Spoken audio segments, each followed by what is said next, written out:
excited. We are here for the latest episode of the Good Witch podcast. We're talking about episode 8. I'm Rachel, and today I have as my guest co-host for this podcast, I have Ruth Hill, one of our favorites, who's kindly agreed to step in last minute.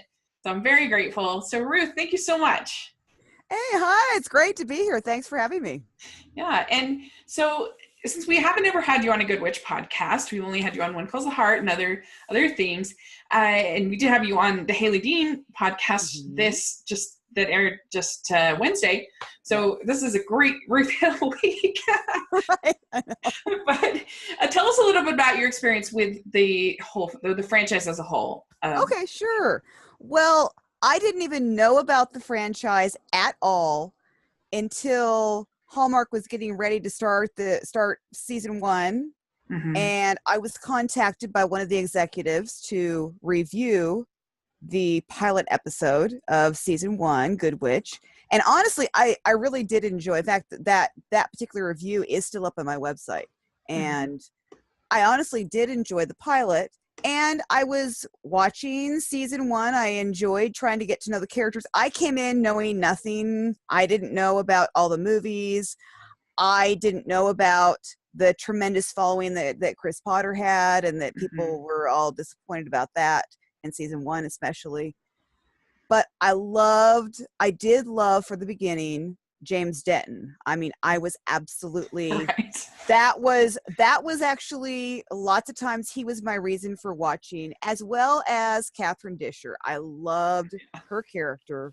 That's why when I got to interview her this year, as you guys also got to interview her, but for me that was like a dream come true. It's like, oh, I finally get to interview this woman that I've loved from season 1. But a lot of season 1 for me personally began to get a little boring towards the end, and I'm not sure why. Nobody else in my family was really interested in the show. It was just me. And so season 2 I felt got better, and season 3 I thought was really good, but man, season 4, they have just knocked it out of the park. As far as I'm concerned, it has been phenomenal. I actually find myself looking forward to watching it. And so I think I've been converted, and I think I've even converted. I even converted somebody at my church, so that was kind of cool. Like she came up to me, You're like, it's not bad. It's not bad. Which said, "Hey, I watched Good Witch." She's like, "Oh, good." That's funny. I love it. All right. Well, so we had episode 8 that just aired, and what was your overall feeling about this episode? I so enjoyed it. I thought there was so much that I enjoyed the little mystery, shall we say, of you have Cassie's little quest to find the wedding dress. I really enjoyed that because you felt like you were going on a treasure hunt, I guess. And so that was fun. Okay. And I could relate to Abigail, so I really enjoyed Abigail this week. Mm-hmm. We can speak more to that maybe when we get to that part of the episode, but it was a really good episode. I have not been a fan of Mr. Dating Algorithm, as I call him, Mr. Phil. Yeah. And right. And so I was happy. I mean, I felt bad for Abigail, but I'm happy. I hope that he's out for good. Well, yeah. For me, I love the fact that Abigail was finding love. I mean, instead of going around and stealing everybody else's man, she, finally trying to steal everybody else's man, because it seems like that's almost been her quest since she's been there. Now she had her own guy. What I think was interesting, the reason I said I could relate to her, it was the way in which Abigail was trying to make everything fall into place. Yeah. She was trying to be in control of the situation, and I know how that goes, and I know that just like Abigail, it doesn't work. It does not work when you try to get in and control every little piece of the situation and try to make all the pieces fall into place and try to force it into happening. It doesn't work. Yeah. Yeah, that's very, very true. So yeah, so it starts out with Cassie and Sam busy with their wedding plans, and they have been so cute this whole season. I just have loved every scene with them in it. Like whether it was them like trying to find the match in that matchmaker episode, like whether it's like whatever quest they give them, the two of them have such chemistry and are so much fun. Yes. And last week's episode I thought was really strong, even though I didn't like Phil. Right. But that whole thing with him being in Colombia or wherever he was. Right. That was all really good. That was phenomenal. I agree. I love that. Yeah. It almost felt like a Signed, Sealed, Delivered episode to me in just, I don't know, a lot of ways. Like it felt like something that they would kind of, the set pieces kind of felt like Signed, Sealed, Delivered more than Good Witch. Because they don't tend to go off of set that much for Good Witch. So it was pretty cool. And it was cool to see Cassie be like vulnerable and worried and things like that. We don't get to see her be that way. But this whole plot line with them. So what happens is they find this letter in this old desk in Grey House that is written by Elizabeth Merriwick. Never-ending supplies of treats from Elizabeth Merriwick. Yes. She's just put stuff all over the place. and it seems like, and I thought it was so fun that poor Sam couldn't get the drawer open, and of course, you know, you get Grace coming in right away. You know, it opens. I love, and you knew that was going to happen. I mean, I always love those kind of things happen. Yeah, it was really fun. And the letter basically gives them a clue about this wedding dress that she was going to wear, so ended up eloping, and then they end up going to I think it was Netherton or something like that, to see if it's there, and then they get sent to another place and another place. And each time that they're in different places, they notice different parts of what she wants for her wedding. So like in one spot, she sees these pink flowers and she's like, that's the color of flowers that I want for the wedding. And she hears like the music. She picks the music. She picks I can't even remember all the different spots, but it was really fun. It was like the scavenger hunt of weddings. Yes. This I love great. That. Yeah, I knew that I would like Cassie as a bride to be. But I mean, we've already seen her once, I guess. Maybe that's how I knew. But I just knew that she would be great, and she has been great.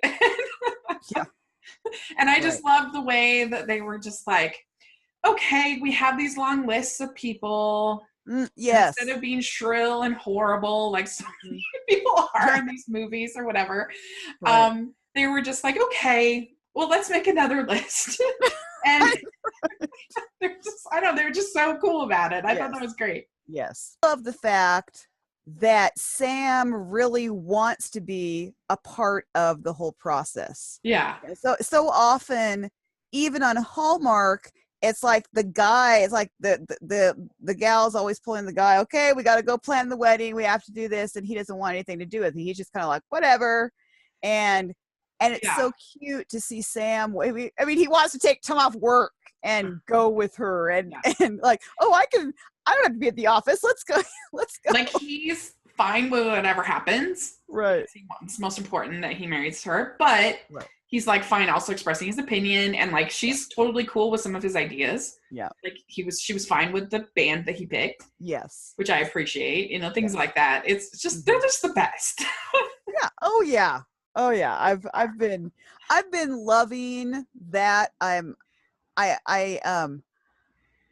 think that part of why maybe I was not as excited sometimes for the two of them together in season 1 is that they were having to establish that chemistry. I mean, they were still and I think that that's what's been cool is to see, if you go back and you look at season 1 and then through season 2 and season 3, you see this chemistry has continued to grow, and not just physically, but just the way in which they interact with each other. I mean, that's another thing I've loved is that Sam will seek out Cassie's opinion, and Cassie will actually seek out Sam's opinion on whatever, whether it's the medical things or the natural remedies and things. It's so neat to see them working together. I loved in that episode with the photographer. Yeah. When yes. going like, who's the boss? Are you the boss? Or the boss? It's so cute. And yeah, just their dynamic is just so fun. I love them like flirting with each other and just it's great. Yeah. Like I started out the season Team Catherine Bell, and now I'm like hardcore Team Catherine Bell. She's so charming. And she is. Oh yeah. She is. She is definitely. Well, I was going to say that I think what was so neat was when I did interview Catherine Disher, and I'm sure that she probably said something similar to you when you interviewed her. But she said that she never saw Catherine Bell. She's never seen her get upset on when they're on set. I mean, she might get a little tiny bit flustered, but not really upset. She doesn't lose her temper. Yeah, and that's pretty impressive because they've been working together for 10 years. Yep. That's pretty impressive. Yeah, exactly. Especially on some of these long days. Yeah. So, So it's neat. It's really neat when you realize that, who you're seeing on the screen, that's really who she is. It's not like, I think that's why she comes off as being so genuine and likable, because that's who she is. Right. And I think it's working really well too, because I think she has a daughter that's somewhat close to Grace's age. And so I think that it's pretty natural for her. And a lot of these storylines probably feel pretty natural. She was on Home and Family not that long ago talking about her daughter getting her driver's license, right? All of that stuff. And, right. So I think that works pretty well.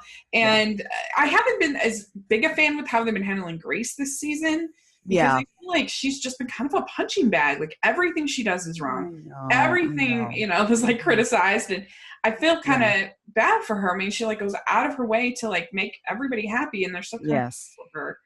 Yeah. And so this one was a little bit lighter on that. The big storyline, Grace, is Noah comes and tells Grace that he has a full ride to the school in New York, and they're going to be moving as soon as he graduates. Yep.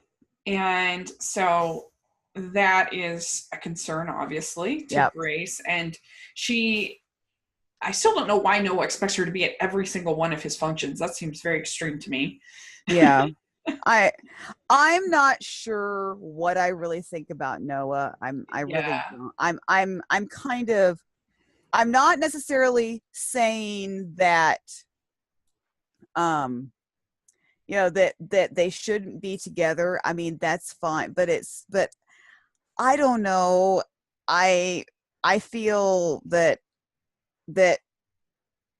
maybe, I don't know, maybe Grace should just like swear off dating for a while and just concentrate on who she is and really finding out who she is and focus on what she wants to do rather than trying to please a guy and I mean, I guess and that's probably coming from me as a mother too, because my daughter just turned 15. Right. And I love the fact that my daughter's not in a hurry to go out and get involved with boys, and that's not even an interest of hers. She's so focused on everything else. And it would be really cool to see Grace, from my perspective, for her to set aside dating and really focus on this writing gift that she has. I think that'd be really cool.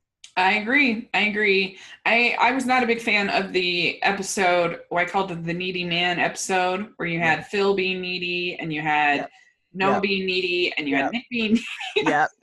Oh my gosh. Stop. Yeah, right. It's like Sam needs to sit them all down and be like, this is how you should behave. Like, stop. Yeah. I agree with you. Yeah. But anyway, and so she makes this whole calendar of like how they're going to make this long distance thing work. Yes. And she decides that she's going to skip out on prom because he's not going to be there because he has some game or something, and she wants to go to the game. And so she ends up taking her dress into a consignment store to just to not pawn it, but whatever. Right. The dress and yeah. turn it in, whatever. And so that's that's the start of her sort of plot. And then you have also like Stephanie kind of flirting with Noah's dad, Liam. Yes. What do you think about that? Well, I'm glad that Stephanie is finally getting noticed. Like, I'll be honest, I wasn't a huge fan of her boyfriend before. In the other, I mean, he was okay, but I never really saw it wasn't a big deal for me. I can't remember his name right now, but I'm sure other Good Witch fans will remember. But it's nice to see. I think that when Stephanie started focusing on herself and not having to be completed by a guy and having a guy, but she's focused on her business and really trying to get that going. Now she's got like a couple guys that have taken an interest in her. Well, yeah. So she goes on this date with Paul. Yeah. And each time she's kind of dragging Paul along. Yeah. And there's like a book signing. There's a lecture, I guess, by a sculptor. I think an exhibit of some kind. Anyway. Yeah. And I did like it when when Liam, Cassie has one of this artist's sculptures, and I liked it when he picks it up in her store. Liam does. Yeah. And she's like, I didn't know you liked sculptures. And he says, since when are you into sculptures? He says, since I saw this. And I said, I like it. Right. So Cassie's looking for the dress, and then Grace is trying to figure out things with Noah. And Grace tells Noah that, she says, they've got this thing called technology now. We'll make it work. That's pretty good. Yeah. And Grace is just very, very mature and really wonderful for a teenager. She's, I think, pretty unselfish for a teenager. Right. She thinks about Courtney. She thinks about Nick. She thinks about, so it's pretty impressive. And Bailey Madison's just such a sweetheart. Oh, she is. Yeah. Oh, yeah. Well, speaking of Nick, I didn't necessarily think that Nick telling Noah about how his long distance relationship fell apart. I really don't think that was such a great scene. It's like Nick needs to grow up. Yeah, he does. He's not grown up yet. I know some people have been pushing all along for him and Grace to be together. No, just it's better that they're more like brother and sister, and she's definitely the more mature one. Yeah.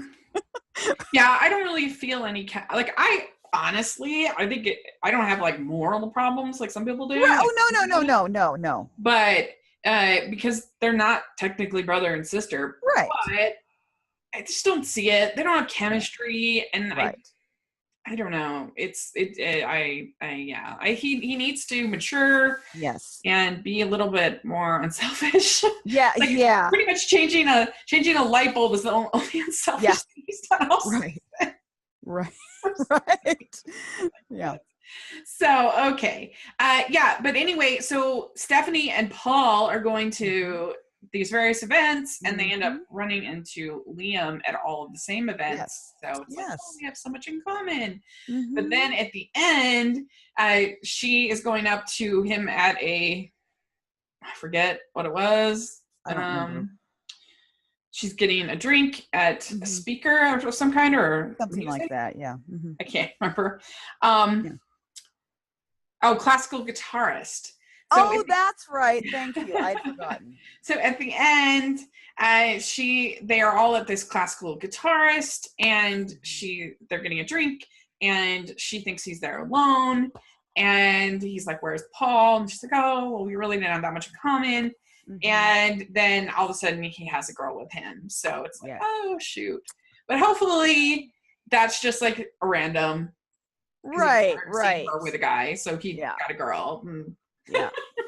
Hopefully, it would be, but but I'm not in a hurry for Stephanie to get serious with someone. I mean, I think that she's doing really well this season, really focusing on herself. I really like that we've been able to see a little more of her character, I think, development this season, and not always having a guy right there and not having to think about my boyfriend first and all that stuff. And so I think that's good. But I'm certainly not opposed to her having some, dating experiences and having some good times with guys, with nice guys. Plus, I feel like her not having a boyfriend this season has allowed her to be this interesting character that's kind of in everybody's business. And like, yes. Whereas like if you have a boyfriend, then it's just like the two of them and their story. And here she's like sometimes part of Grace's story and sometimes part of Nick's story and sometimes part of Cassie's story. I kind of like that. I think she's done really well with that. And so, and so then the other big plot line in the story, in the episode, is that we have Abigail and our Mr. dating algorithm, as I like to call him, Phil. They are getting to know each other, starting to fall in love or whatever. And he is going to try to get this old mill rezoned as a workplace. And that's before he can put in a bid. But I don't know, like, he's just starting this company. Like, I would think you'd want to start in like just like a little office or even just a home office or whatever. Like, to renovate a whole mill seems crazy, but whatever. That's what they're doing. And so he puts in the zoning request with Martha, and evidently she just does all of these by hand. This is very old school. Well, you have to remember that. Although, isn't it interesting that she does all that by hand, and yet she has the time to go on and write online reviews? Right. that doesn't quite. It's like she's embracing technology, I guess, when it suits her needs. But I guess she feels maybe she just feels it's more official that she does the other things by hand. I don't know. Maybe, I don't know, but she has this huge stack of all kinds of things. And so Abigail goes in there and she's like, "Oh, it's very hot in here. You should open a window." And then there's like this huge gust of air. Woo! All the papers, and Abigail manages to get Phil's paper at the very top of the list. And so now that it gets rezoned, but now that it has been rezoned, now multiple people can bid, because that's just the first part. And so anyway, what did you think of all of that? That was pretty fun. Well, again, I think that I loved watching that, because I do think, and I think women do, and maybe I'm not speaking for all women, but I think there is a tendency with women that we want to make everything fall into place. We want to, okay, if we can do this, it's like we see this potential. She sees this potential, that she wants this guy around, right? And so she's going to go behind the scenes and get everything in place so that it's just so easy for him to be there, rather than just letting nature take its course. Right. And I think sometimes, I think I know I'm like this, and I know that I know other women who are like this. That it's like you want to get everything, you want to work it out rather than letting it work out naturally. And I really liked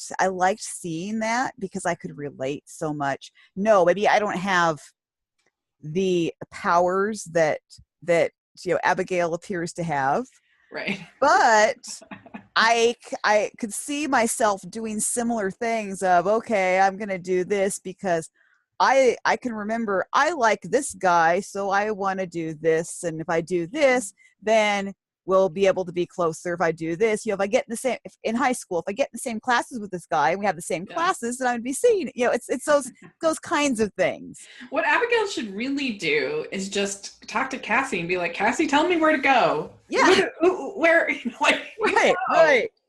Well, My attempts to be matchmaker have completely failed even on myself. right. Well, and I think what's interesting though is, again, and this is another thing that I think women are prone to do. Abigail's doing all the work.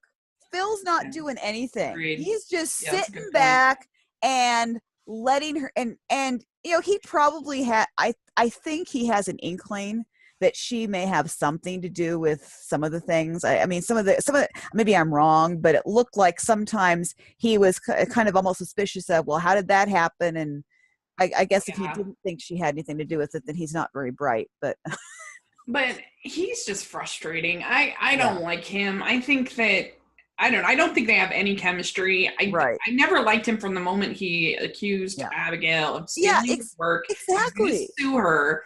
I was just like, right. You're insane. Yeah. You can't sue someone for I know what you mean. Patton's work. It doesn't work out. And I don't know, it just really bugged me the way they were just like, oh well, now we're still in love. I'm like, no.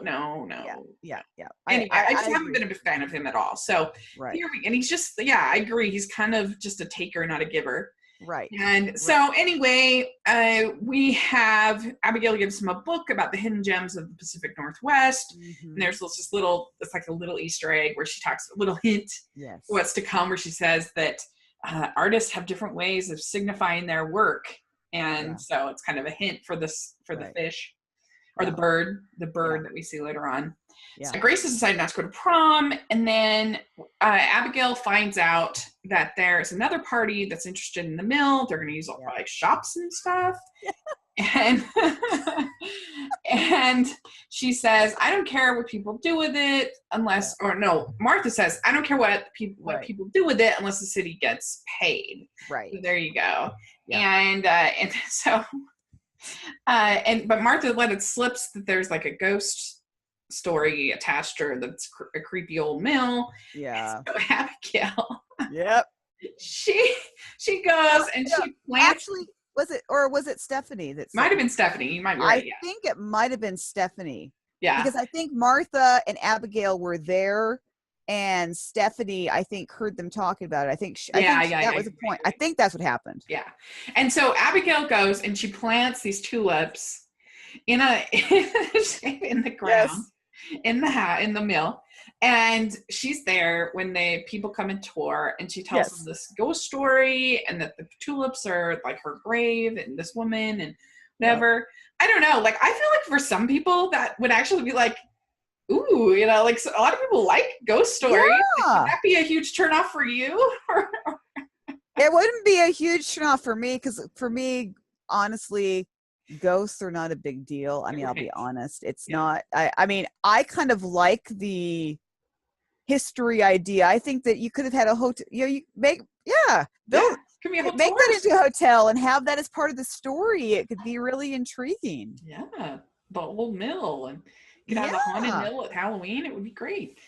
And I thought this was pretty weak, but it was hilarious. Yes. I'm trying to sell these tulips. Sam, they decide on a harpist because she goes to one person that's working in a music school. Yeah. And as part of her search, and then they decide on pink flowers and writing letters to themselves to read on their first year anniversary, which is adorable. Yes. Oh yeah. And so that was really fun. Yes. And Noah finally talks to Grace about it, says, you don't have to change your whole life for me. So that was nice that he was actually. That was nice. I will give him credit. That's probably the first time that he's really been a little more unselfish. Yeah, agreed. I will agree. Yeah. Yeah. And so Grace decides that she can go to the dance, and she goes and goes to get her dress back. And luckily they still have it at the consignment store. And that's where they find the wedding dress. It's really which is interesting because, of course, Cassie and Sam both thought that it burned, because when they went to the last place, they thought it burned, and And you could tell Cassie was so disappointed. And then to find the dress. And isn't it interesting how serendipitous it was that Grace put the dress on consignment, was willing to, she wasn't going to go to prom, put her dress on, because they would never have probably gone into that consignment shop. Right. She never would have found the dress. Like all those things fall into place. And it's kind of cool. In reality, the dress would probably be very oxidized and yellow after all this time. Yes. But you let it slide. It's no big deal. It'll probably be beautiful. And this is Mary. I mean, it's a Merriwick dress, right? So right. Magic dress. So it's okay, and it's had quite a journey. And I think it's cool that it's like everybody who's gotten married in that dress seems to have a really good marriage from all counts. They've had a happy marriage. That's true. Everywhere they went, it was like this dress had made them happy, had been that had a happy marriage, and that's really true. And so it's gonna be cool because you'll have this vintage dress. I'm really excited to actually really be able to see it and see it on her. Yes. It's really neat. And we said it's tricky because they have to make the wedding as nice as the first wedding that she had, but they have to just make it nice in a different way. And I feel like this is a good way to make it. Right. I would agree. Yeah. Yeah. And so it's going to be really fun. So we've just got 2 more episodes and then the wedding. And so then Abigail storms into the council, yes. meeting.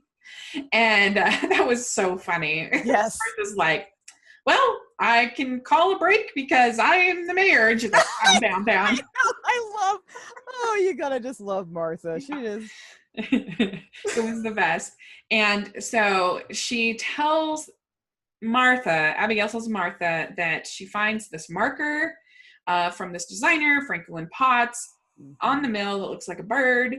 And therefore, it's like a historic landmark, so the people can't tear it down because that's what they wanted to do, the other buyers. Right. And so they're going to approve Phil's bid. But not so fast because she goes, poor Abigail, she goes and tells Phil about this. And he's like, I didn't think it would get approved. And so I am actually going to Portland and going to start my business there. And I was like, what?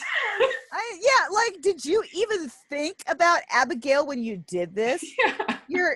So really for him, Abigail's just a little fling. It's not even, it doesn't mean anything. It's just, and for all we know, he may have even just been using her to because he figured maybe she could make things happen.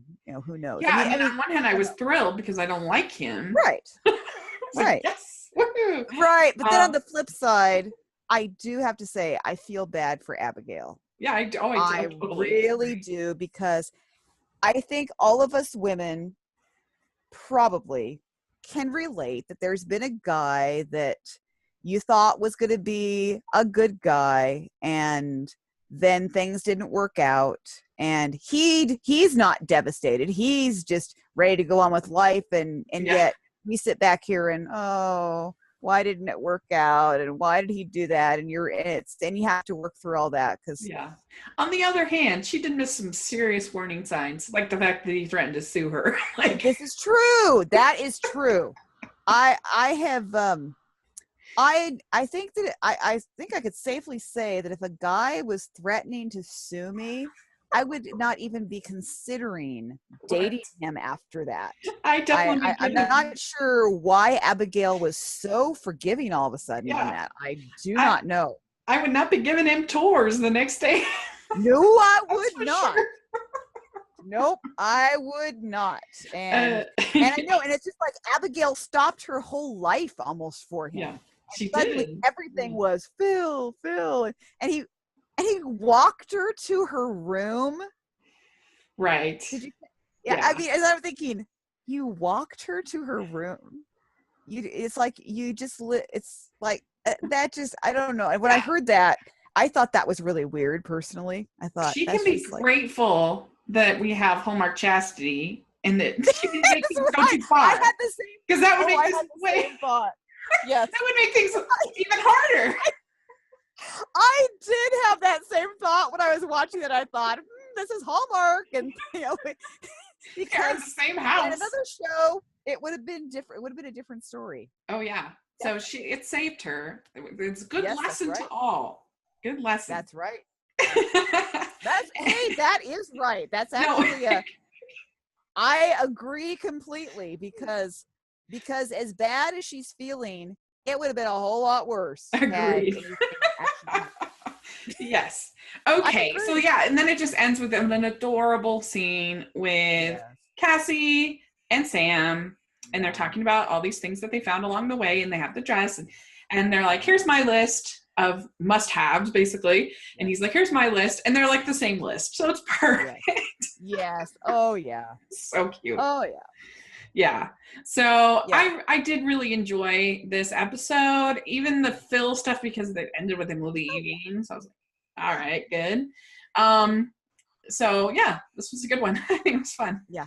I think that my guess would be that that when we get to the 10th episode of Good Witch, I have a feeling that that will probably be a record tune in, because people get it's the last one of the season and they're hoping for the wedding, etc., and all that. So I'm sure that will be a big one.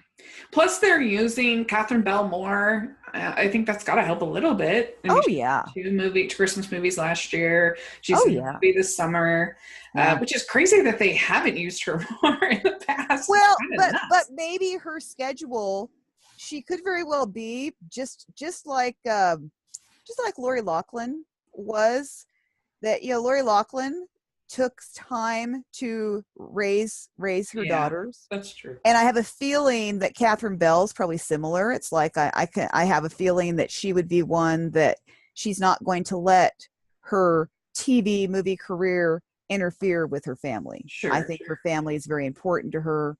And so it's very possible that now that her daughter is a little bit older, that she's able to have that time. And I know that's, I mean, I can speak from having a teenage daughter. Your time does free up. You are able to do things, and so that makes sense. So I have a feeling that's probably why she's getting used more. And it's great. I absolutely love her. I just I just think she's everything. One of the best actors, just as far as pure acting talent, I think that they have. Oh, definitely. I thought she was so great in Home for Christmas Day. Oh my goodness, she was unbelievable. Yeah. That was phenomenal. Mm-hmm. That movie was so well written. It was as feature film worthy. I really think it was as good as a lot of it was well acted and well written as most feature films I saw last year. Right. Yeah. Well, and I'm looking forward to seeing her in the film. I mean, good grief, the woman got to go to Fiji. I mean, how cool is that? I'm so excited for that. Yeah. I'll have such envy watching it. Well, that one and the Joe Wagner one. Yes. Oh yeah, definitely. Well, and the thing that was so fun about that is that was why then it's her co-star was the one that tweeted me out of the blue today. Yeah, that was really funny. I was like, what? Have you interviewed him? Where did this come from? Have you interviewed him? No, but this is funny. I thought I only asked him a couple times. I actually looked it up.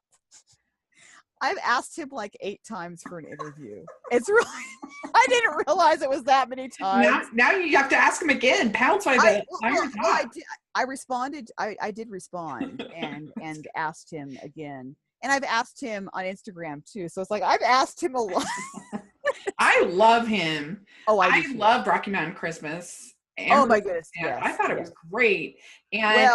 And he made Dater's Handbook for me. Yes, Dater's Handbook, and I also really like Hearts of Christmas. Yeah.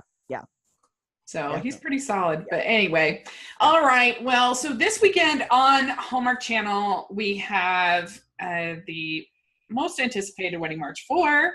Yes. Yes. I know that Ruth is looking forward to it more than me. Well, I know. Okay. Because I mean, I've liked the wedding marches already. Uh-huh. I mean, I'm already predisposed to like them. But it's got Andrew Walker Yeah, in it. Andrew Walker. And I mean, for me, it's like I mean, I think that if Andrew Walker's in something, it's like everything else. It's like don't bother me. This is what I'm watching. Well, and that goes back to, I mean, this is one of the first interviews I ever did, and he gave me the highest one of the highest compliments ever. And he has been so great. I mean, I will email him out of the blue and he always will respond. And so anyway. That's really cool. Yeah. So him, Merritt Patterson, Joseph Bissett, and Jack Wagner all in this. Emily Tennant's back. Yes. So it's an all-star cast. So hopefully that will elevate it for me. Right. I honestly hope so, for your sake. Yeah. And I liked 3 better than 2. So yeah, trajectory. And honestly, 3 was better than 2. I will agree. Yeah, definitely. So all right. Then we also have an episode of The Good Witch on Sunday. So that's our homework for this week. Yeah. And so and then next week. And though not Hallmark, on Up on Sunday, there is a network premiere that Jesse Hutch is in. It's like it's an Up. Last Resort. It's been available. And it's the last movie for Alan Thicke. Oh. Alan Thicke's last movie.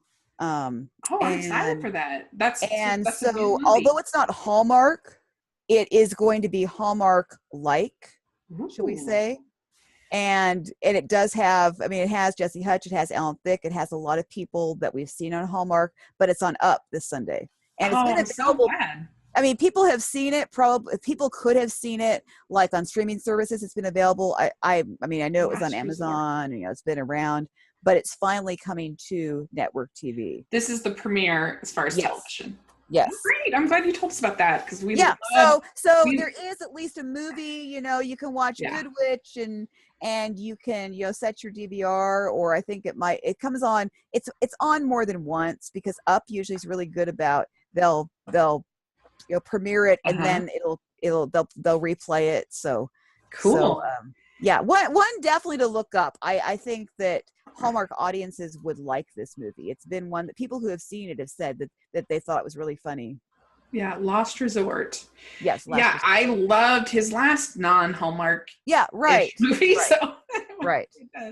So I think you guys would like it. I'm planning on DVRing it and watching it. We'll have to have another emergency podcast if we like. I know. Well, because you got that one. I have not seen. I've been recording the Up ones because Cindy Busby had one this month. Did that air? Because her Autumn Stables one? Because I saw it. Betting on the Bride. Oh, Betty on the Bride. Because she was tweeting about Autumn Stables, but I couldn't find it anywhere. Right, because Autumn Stables only was in Canada. It will eventually make its way here. Yeah. But Betting on the Bride and it probably will replay because I missed it the first time around and I found that it replayed. So Cindy Busby I wouldn't be surprised. You could probably find it. Yeah, I need to look. I remember hearing about that. So that's a new one as well. Right. Mm-hmm. It is. Okay. Yeah. Cool. Awesome. That's really good. Okay. Well, so next week we're actually going to be doing our Christmas in July preview show. Where we're going to give our top 5 or our top 10 each recommendations for what we recommend watching for Christmas in July out of the many films that will be shown. Oh boy.